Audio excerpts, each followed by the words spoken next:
कराची में ट्रैफिक कवानीन की खिलाफ वर्जी करने वालों के खिलाफ खुदकार कैमरों ने 25 रोज के दौरान 68 करोड़ 75 लाख से ज्यादा जुर्माना कर दिया। 25 रोज में कितने ई चालान जारी किए गए, इस हवाले से मजीद तफसीलात जान लेते हैं बोल न्यूज़ के नुमाइंदे खुरम गुजार से, जो इस वक्त DSP एडविन के साथ मौजूद हैं। जी खुरम, बताइएगा।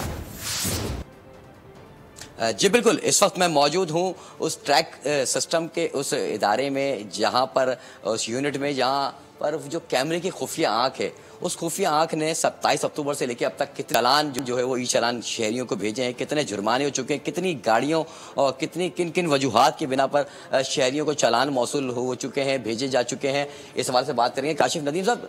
थोड़ा सा ये बताइएगा कि अब तक कितने चालान टोटल ओवरऑल हो चुके हैं? 27 अक्टूबर को शुरू हुआ था, 77,785 ई टिकट जो है वो जनरेट हो चुके हैं।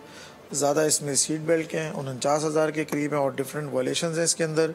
हैवी ट्रैफिक के ऊपर 1200 के करीब जो है वो चालान किए जा चुके हैं और ट्रैकर बेस्ड चालान भी इसके अंदर मौजूद है। तकरीबन आपको 1100 के करीब जो वो ट्रैकर के चालान हैं इसके अंदर।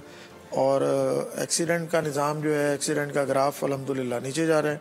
हाँ, तो ये इस सिस्टम के समरात हैं जिसकी वजह से जो इसकी बेसिक थीम थी कि इंसान की जान बचाई जाए, तो ये अपना काम करना शुरू हो गया सिस्टम। मोटरसाइकिल पे अगर मोटरसाइकिल चलाने वाला शहरी है वो भी हेलमेट यूज़ करेंगे और साथ बैठने वाले को भी लाजमी है कि वो हेलमेट का इस्तेमाल करें। ठीक है खुरम, बहुत शुक्रिया। सब्सक्राइब करें और बेल दबाएं ताकि कोई खबर रह न जाए।